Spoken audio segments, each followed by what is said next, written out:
Welcome to A Healer in Every Home. I'm your host, Burke Lenahan, and today we'll be talking to Karen Gabler, the author of Your Body's Brilliant Design. Karen has a private practice in the Boston area, specializing in fascia, the web of connective tissue that interweaves through every tissue and organ in the body. She works with fascia as a specialized massage therapist, and she teaches people exercises to relieve chronic pain and to realign the body through the inner core of the fascia. So Karen, when I went to nursing school, we learned about muscles, bones, and ligaments, but we never heard the word fascia. But I heard that fascia is a really hot topic now. Can you explain what it is and why it's important? Yeah, fascia was ignored by the medical community because they just thought it was packing material. And they sort of threw it to the side during dissections and just looked at the ligaments and tendons, which are fascia. But fascia is actually connected throughout the whole body, head to toe, skin to bone, around every muscle, around every bone, around every cell, around every organ. And it's never disconnected. It's like a biological fabric. And so this is like a totally amazing concept. Like in the entire body, not only is it similar tissue, it actually is, in a sense, one tissue. One tissue from top to toe, through every organ, all interconnected. So amazing. So you really have one muscle with 644 gel pockets swimming in there and 206 bones floating in the fascia. Wow. So think of it as, when you cut up a chicken, and there's the skin, and then there's the muscle, or the meat. Yep. But between those layers is the layer of connective tissue. It's white, it does not have its own blood supply, but it's surrounding the whole body. But I've heard you describe it as like saran wrap. It doesn't actually look like this. It's somewhat like a lattice material. Yeah. It has fibers of collagen and a matrix in between the collagen. Collagen's the strongest fiber in the body. And that's what's so important. It's strong and it supports you and it suspends you and it holds you up. Great. In fact, without fascia, your muscles and bones would fall to the floor in a heap. Yeah. And it's because of the fascia, they're connected and they're held up in suspension. And that's how the muscles and bones are held together and connected by that fascia. Wow. It's very different from muscle, because muscle is more like an elastic. So you have elastic that's stretching and then it comes back to its original resting place. So muscles work like elastic bands.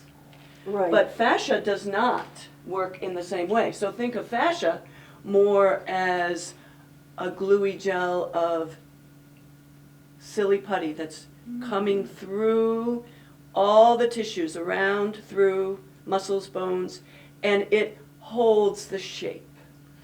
So it's more like plastic. That's how fascia works.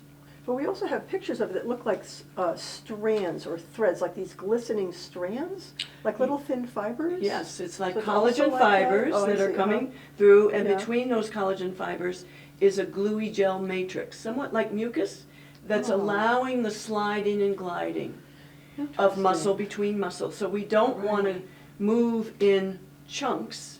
We want to move through a gliding, sliding. That's what graceful ease of movement is from, the gliding and sliding of the fascia. I see. Wow. So keeping the fascia healthy is really important. And what do we do that makes it end up not healthy? What we do is we start sitting, standing, and walking in shapes that are out of alignment, where the support of the structure is lost. So you end up getting strain and pulls. And an example of this might be if you imagine a spider web in nature, and if you can take that end.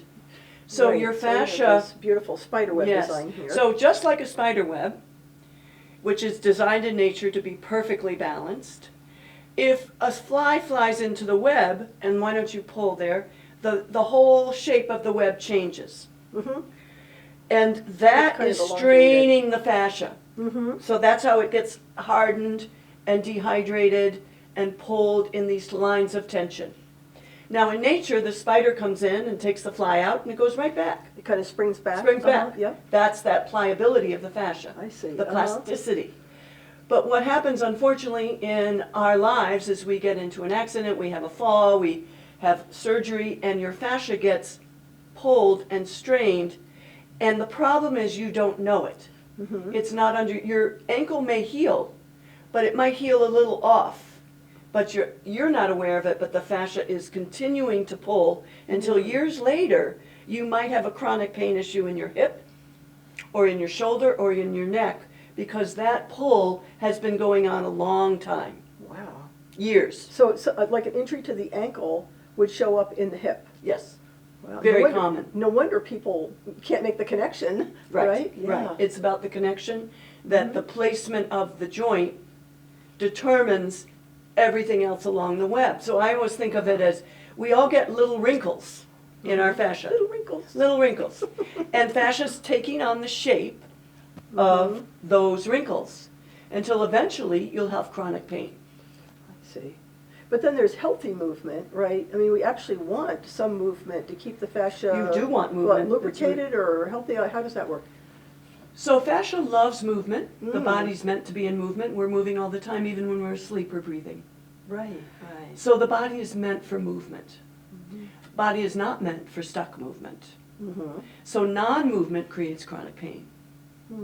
So one way to think about it is there's acute pain, and we know what it's about. We know that that acute pain came from a sprained ankle, a broken bone, You cut or yourself something. or Yeah, something. and so you know what the acute pain is about. And it goes about sending down the inflammatory process to heal, and then the pain signals stop, and the area heals. In chronic pain, if it keeps pulling over the years, you don't know it because it's a little unconscious. There's a low level of inflammation. The joint becomes damaged because it's not being used in suspension. And you have a chronic pain issue that may not be related to what you think it's related to. So I have an example in my book called Chronic Pain and the Ouch, where someone may be sitting in their chair at the computer, Like and they start feeling, oh, my shoulder's hurting a little bit, you know, but they don't do anything to change the placement of the joint. So then they go and do something very strenuous at the gym, like lifting weights. That joint still is not in the right place. So you're using that shoulder again in poor alignment. And then you might go to pick up a pencil or lift a kayak over your head, and all of a sudden the tendon tears. Oh. That's acute chronic pain. So Like, all of a sudden, like sudden onset. but it's chronic actually a pattern that's Been been in the building fascia up. for years and hasn't been relieved of the strain. You know, I'm thinking of the number of times clients of mine have told me that all they did was reach across the table for a napkin, and all of a sudden they're like on the floor, immobilized by pain. I've not been able to explain to people how that's possible. The reason. Because the fascial web has been held in a chronically tense place with pulls and strains on the joints, and it's getting to the breaking point, and so you reach across the table and you've gone over the breaking point. It's the straw that just broke the camel's Yes. back. Right. I That's see. why chronic pain is so tricky. Very tricky. How would you ever figure this out? Well, You need to look at the alignment yeah. of the body. How is someone sitting, standing, and walking in everyday life? That's more important than going to the gym and strengthening and stretching, because if the joint's out of alignment, you're just going to strengthen yourself into continued misalignment. And the joint loses its integrity of suspension. What do you mean by integrity or suspension? Joints of are the meant to joint? be, the fascia holds the joints in space. We're not compression systems, we're suspension systems. I want to give an example of the tensegrity structure.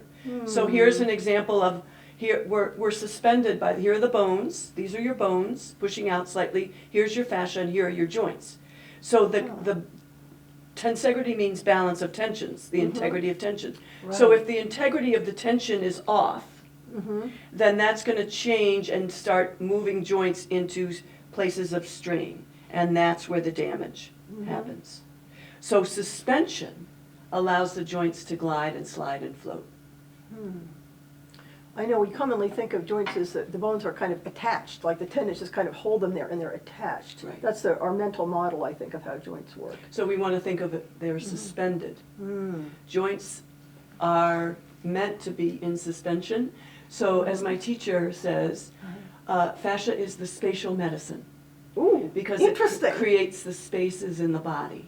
Wow, that's an amazing So concept. Yeah. in my work, I like to think of, let's create more space and more alignment in a joint to bring back that integrity. Mm-hmm. And then you're saying sometimes that the joint gets stuck in a malaligned, misaligned state. But was it an injury, or was it just like the person had bad posture or something? It could be both. Oh, I see. Yeah. Right. Bad posture over a number of years. You see a lot of people slumped at their computers, and then they're saying they have neck and shoulder pain. Of course. And so, but that's from that position. Over time, the fascia will take on that shape. And then you go to use yourself, and it's not very efficient. I see. So that's why I specialize in the alignment of the fascia through the inner core, and rehydrating the fascia through multi-vector movement. Fascia needs to move to keep sliding and gliding and keep healthy. Right. So it's not necessarily the water that's keeping it rehydrated, it's the multi-vector movement, which means if you do repetitive movement, that's actually drying out the fascia. Drying it out. It's actually, because a joint used in the same position over and over again, will actually dehydrate the fascia. They didn't tell us that at the gym. Right. I thought I was doing such a good job, all those reps. What you need to do is vary your movement. So now they're saying in fascial fitness, start moving joints through their many vectors, not just one vector. And vector means many. Direction of Angle. movement. Angle, okay, right. So keep the angles, vary your exercise. Do strengthening one day, swimming the next. Running another day, and yoga another. Vary the exercise so that you vary the movement through the joint. So you want that keeps it healthy. You want the joint to feel the full range of motion in each joint. In each range. Exactly. That's what keeps the joint healthy. Wow.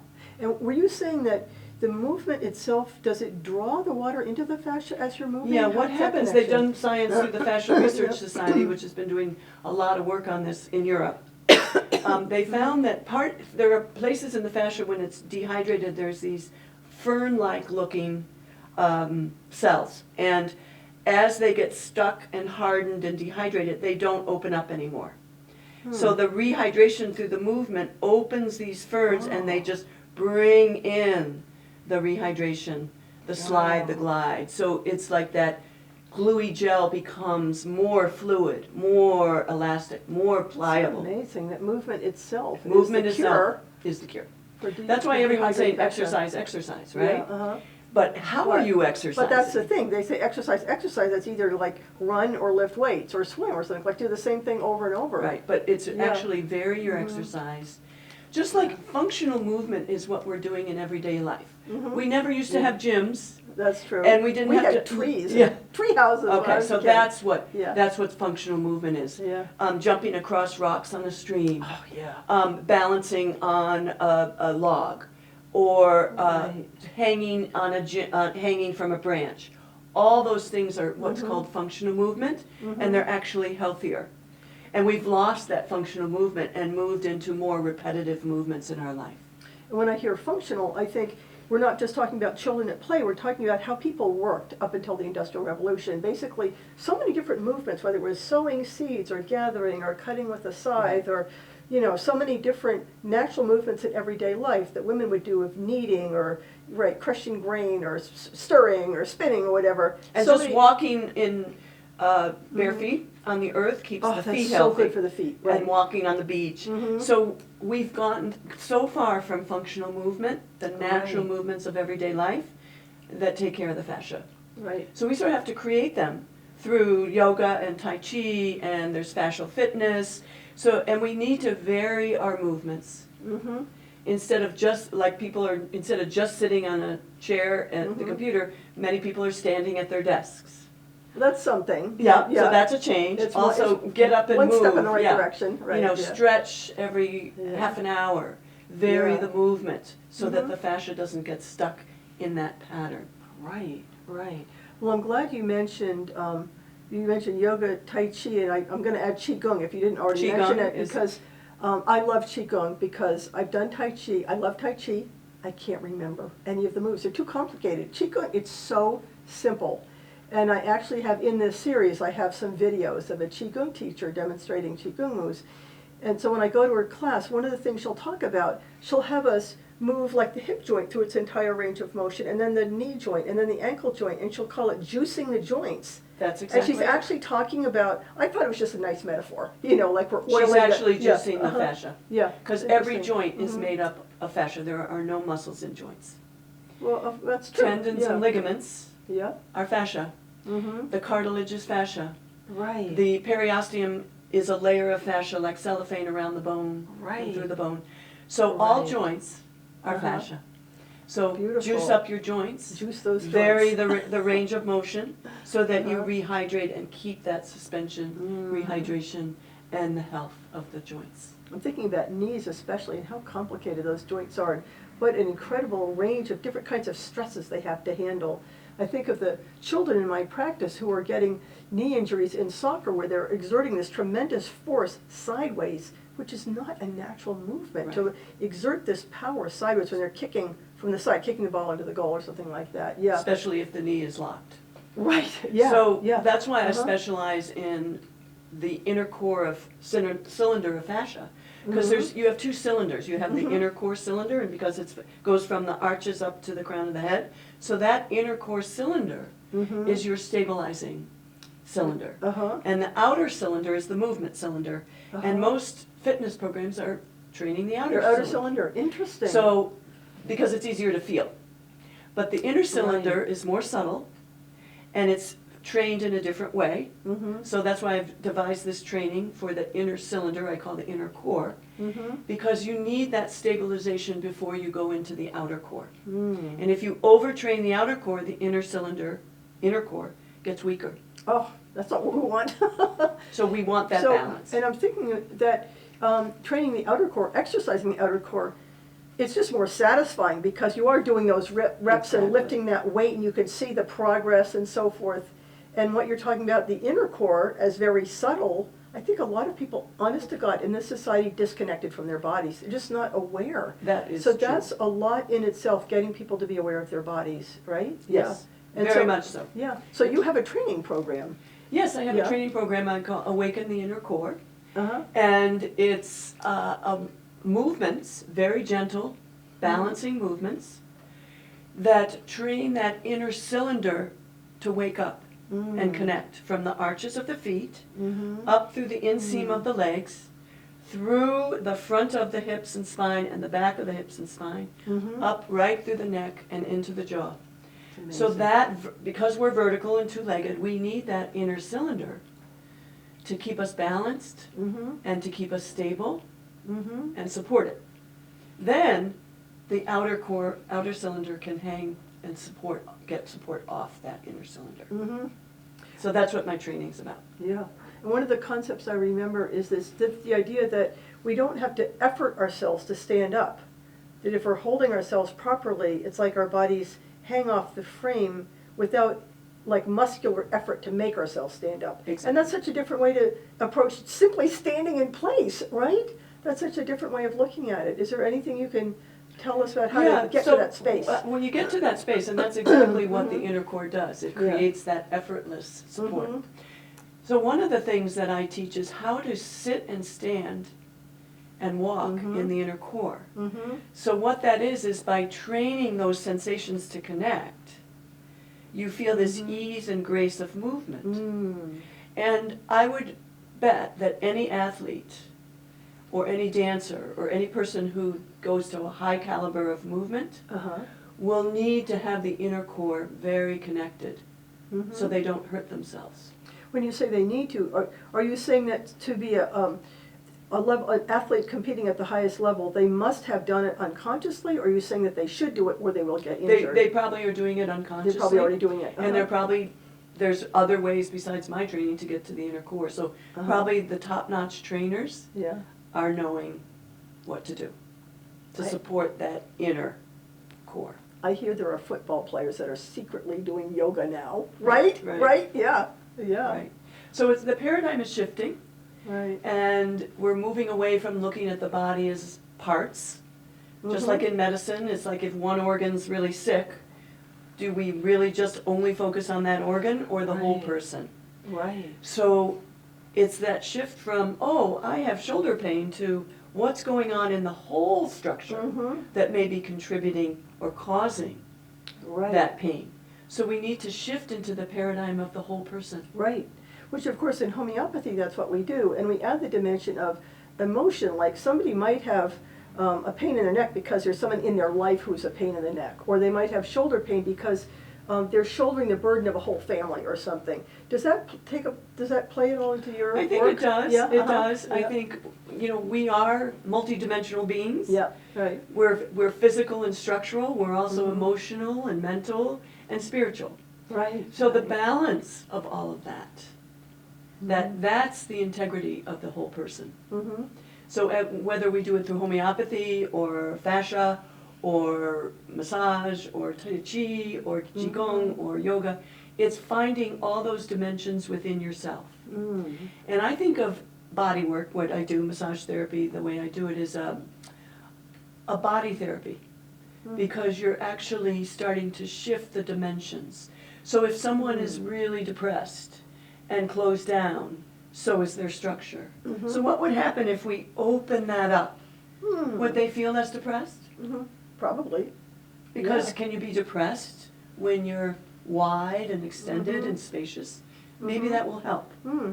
Actually, I also teach meditation, and when I'm teaching breathing exercises as part of meditation, I tell people, I point out how amazing it is that both when we're feeling anxious and tense, we can kind of close down, we're not breathing as deeply, and it shows the effect of the emotions on the body, but we can also choose to take some deep breaths, and it helps to lift the feeling of tension and anxiety. Like the breath has the power, it exists in the physical body to move things in the emotional body. It's just amazing, isn't it? It's like right there on the cusp between the physical and the emotional. Yes. Yeah. And they even think, because fascia has these little crystals in them that are vibrating, so sending signals to these crystals. Yeah. And if they're fluid and moving, then everything's flowing. But if they're stuck and dehydrated and jammed, then things aren't moving. And they're thinking possibly that consciousness is held in the fascia, because those vibrating. That's amazing, isn't it? Yeah. Well, in your book, last night I just came across the concept of the fascia being like an antenna almost, and being able to pick up vibrations, or the kind of person who can walk into a room or meet someone and just have a sixth sense as to whether the other person can be trusted, if a place is safe, anything like that. There's a thought that that sense may be held in the fascia. It is.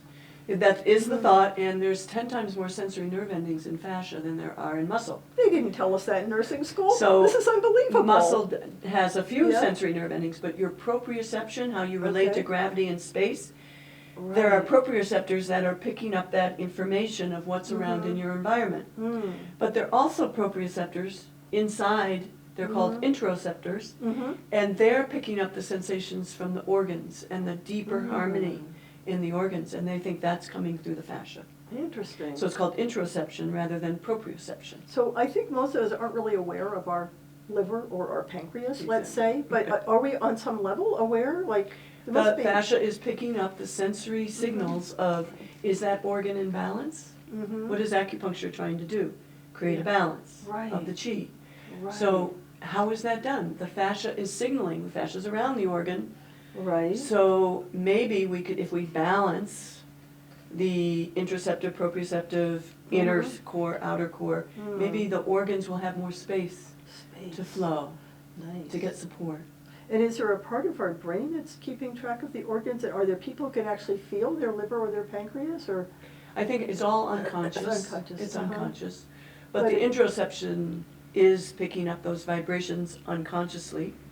And knowing when we're stressed, our organs are stressed. So if we can calm our organs, we'll feel less, just like with meditation and breathing.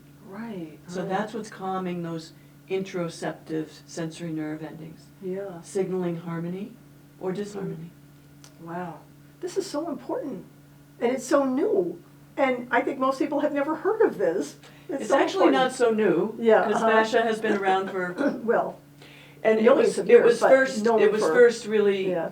recognized in the osteopathic world, and that's how fascia was thought of, as the bones were the structural support.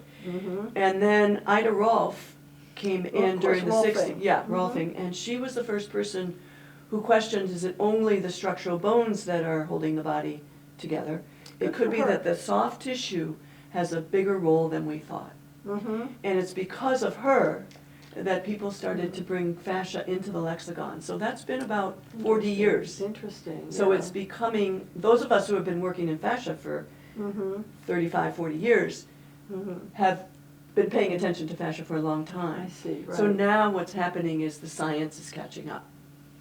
Well, I can imagine, like, if you look at a skeleton, you know, you have a model of a skeleton if you're studying chiropractic or studying medicine, it looks like, well, it kind of looks like the structure of a house when you have all the girders and things and the support. I can imagine people thinking, well, of course the bones are supporting it. But maybe what's supporting the What's bones? supporting it? But like, why aren't they just, like in your little model, why aren't they just kind of dissolving into a little heap? That's and that's why the paradigm has to shift right. from thinking of these different muscles and bones as holding you up. Right. Actually, the tissue that's holding you up is around the bones and through the fascia. Right. And that whole system is a biological fabric. It's amazing. Have we talked enough about the kind of the care and feeding of the fascia? Is there anything else you want to tell us about? I would say the take good two care? key things to taking care of your fascia is, number one, realign it. Make sure that the joints have their spaces and their integrity. The second thing is vary your movement. Do different things. Change the vector or the range of motion. Make sure your joints are juicy in whatever way. And you also do need to drink water, right? Yes. I mean, that's part of the deal. Is there a certain kind of water that works better? There is a new book out called Quench, which is how the body is dehydrated and how to rehydrate it. Because if the fascia's stuck, yeah, the water doesn't get to it anyway. right, right. So You know, the juice can't get into the you have to joint. open up that fern. You right? have to open up that make fern. the fern want to suck in the water so Yes. it opens up. Yes. Wow. So yeah. healthy fascia has all those ferns really bringing the water in, juicing up the joints and the tissues. So if it's stuck and dehydrated, then the water's not getting there. So you have to do the movement first and then. Realign. I say realign. And now how do people, Realignment and move. now people, if they're in the Boston area, they can come see you as a practitioner. I'd like you to mention that. But also, what about people who can't physically come to see you? How are they going to realign? So there's practitioners all over the world in what I call structural integration, Okay. which is really an offshoot of Rolfing, and they're specializing in fascia. There are also practitioners in myofascial release, so that's another So that would avenue work too? in. Okay. So these are people who are focusing on fascia. Now, actually, any modality is touching the fascia. That makes sense. So whether it's zero balancing or massage or structural integration or orthobionomy, there's many, many, many ways. Tai Chi, qigong, yoga, they're all working with the fascia. How can people learn more about your work? They can go to my website, www.gablersustainablebody.com. And also they can buy my book on Amazon, and I am going to be releasing a video of the inner core training, and that will be on my website. That can be, people can join in and get the different parts of the training through the videos.